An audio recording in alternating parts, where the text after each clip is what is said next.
What's up, everybody? I'm going to give you, Facebookers, and Twitter people, a little review of The Hobbit: An Unexpected Journey.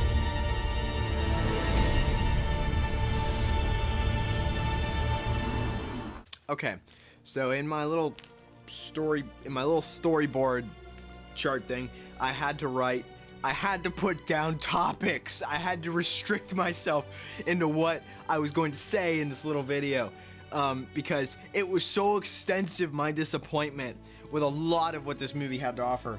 I've divided it into two topics here. We've got the groundwork, and then we have the visual aspect. Now, we're gonna get really heated when we come to the visual aspect, but let's go to the groundwork for right now. First thing that you do to lay a foundation for a movie is the story and the screenplay.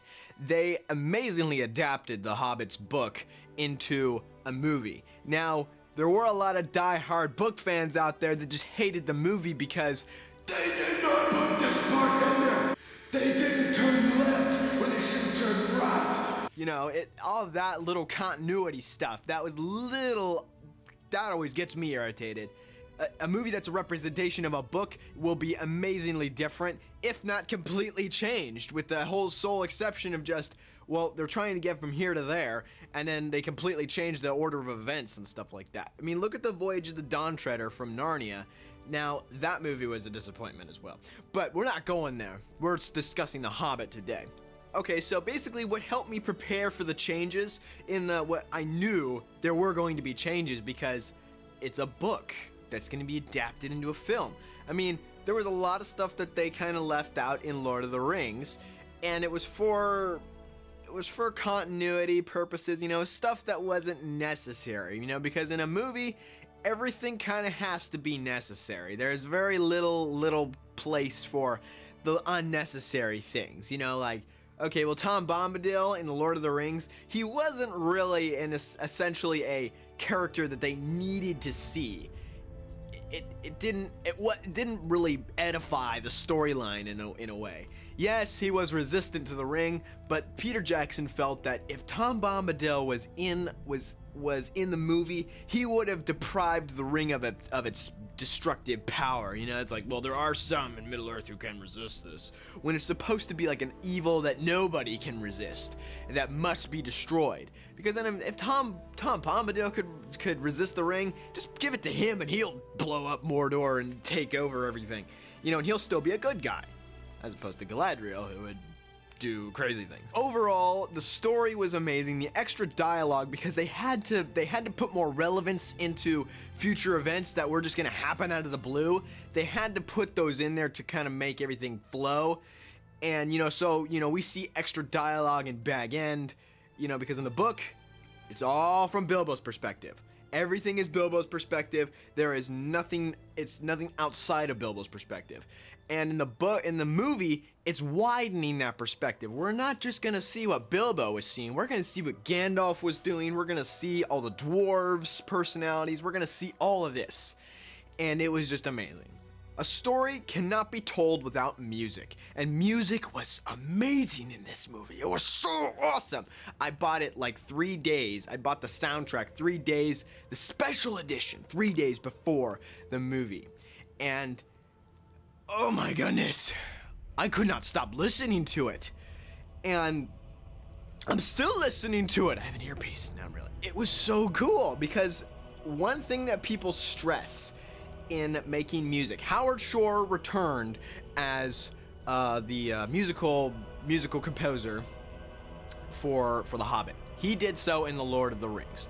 And one thing that always gets directors and composers kind of a little freaked out is they're going to fall back into their previous work. Like The Lord of the Rings, they're gonna, you know, like, well, we can't use this theme because it was used for the Fellowship, and here we have, and there we're falling back into the same tune for the Dwarven Company, and so it was a big challenge, but they pulled it off. They got it. They got original music, but has slight references to the Lord of the Rings, which is good.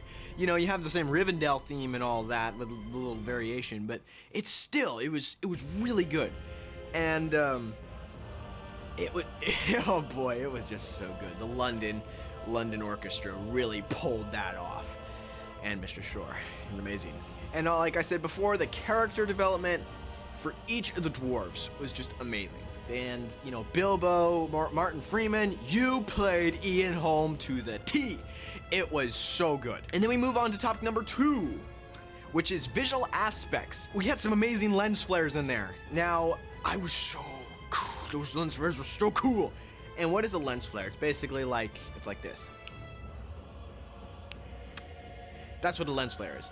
And you see those a lot, and then it also just like makes the color differentiate. It just makes it awesome. I'm not gonna get too detailed in it. And then the backdrops, the scenery, all of that was so good. Now that's what they can replicate. With nowadays technology, you can replicate a background so easily. You can make a fantasy world of Planet Unicorn with portals everywhere and all this rainbow garbage. You can make it look like it's a real place. It is. Today's technology, just you guys, and also the artists behind forming all that, was so good. You guys did amazing. And then we come to the most painful part of visual aspect. They CGI'd everything. They computer generated every image in that film. It was so bad. Because CGI is computer generated imagery. It was just so bad. I cannot believe that they went so out of the way to make all this VFX stuff. I mean, they should have kept it to real life, practical effects. Anything that is not done on a computer is a practical effect. I mean, people fake rain in movies all the time, but those really determined directors will make a whole pipe system above the set and sprinkle water down in the sequence of rain, and that will make it look even more realistic. Or people in other movies just go on the set with drenched clothes and it's like barely even raining, and you know, and it's like, you guys did terrible on that. What was worse for me, because I'm kind of an amateur visual effects person, it was just hard for me to see it because everything in that movie was CGI. And so let's start with the wargs. Now the wargs, their whole structural setup, the way their face was, you know, their body and all that, it was better. I think it was a lot better of a explanation of a warg than what they did in the trilogy of the Lord of the Rings, because it looked basically like a hyena that you could ride. But these things, these just look so bad. It's CGI trash. I mean, you could tell they're fake. It was so bad. Now, of course, the wargs had to be CGI because there's no way you're gonna get wolves that size with that jaw and those teeth. So they had to fake them. But then when we come to the goblins, it was a poor representation of goblins. Just look at the Fellowship of the Ring. Those goblins were all real. Every single one of them, minus the 30 in the background. But everything about those goblins in the Fellowship of the Ring was real in the Mines of Moria. But then in this one, yeah, they had a motion capture guy. And then we come to Azog.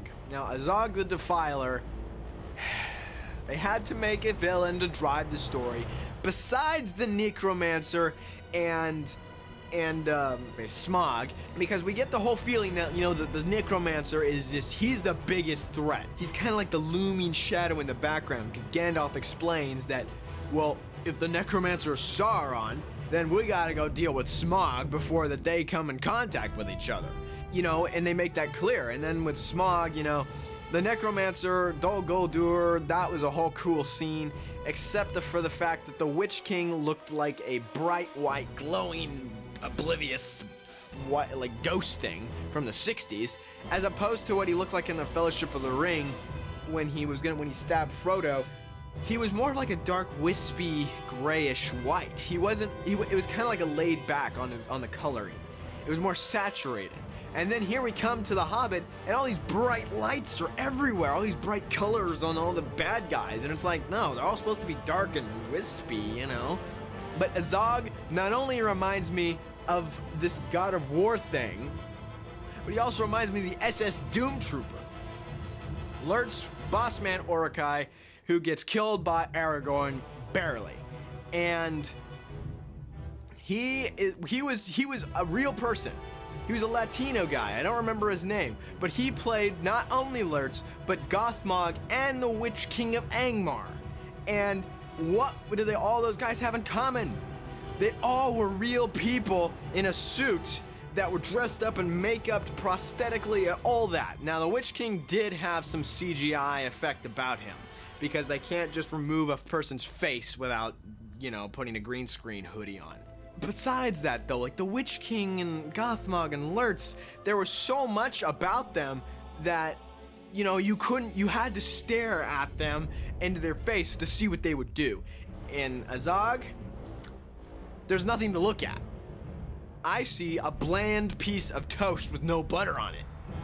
There was like literally nothing. It was just like a bland pale orc, but he had like no detail. There was no nothing. His scars looked pathetic. I mean, he had like 2 scars in sequence on each side, and like, whoa, did do you have some cheetah or something scratch you in both places? The CGI aspect of this movie was not all bad, like I said. But in terms of the villains, and even Smaug, I was so disappointed when we saw the last point of the movie, and we see Smaug, and it was just, we don't see Smaug fully, but we get the idea of what his look-alike is on his face, and it just looked nasty. Nasty. He looked like gelatin, opposed to his predecessor, Richard Boone, in the cartoon, which looked like this. I am Smaug! And I feel like it's gonna, instead of doing something more like of a realistic feeling, we're gonna look like that. And Aragon was a terrible movie, by the way. The guy doing the motion molding and sculpting with that building of the CGI 3D characters, fire him and replace it before they make the last movie or whenever Smaug gets killed. But then with this whole movie setup now, where they've got this evil guy, this Azog, breathing down their neck wherever they go, bottom line, what I did not like, visual aspects of the movie. Other than that, you guys have one awesome film made, and I cannot wait to see the other 2. You guys, if you're on Facebook, give a like. If you guys have questions or whatever, or comments, I will get back to you. And if you guys are on Twitter, do whatever Twitter people do. I haven't quite figured Twitter out yet. Give me a second. Merry Christmas, and I hope that if you haven't seen The Hobbit yet, I did not really spoil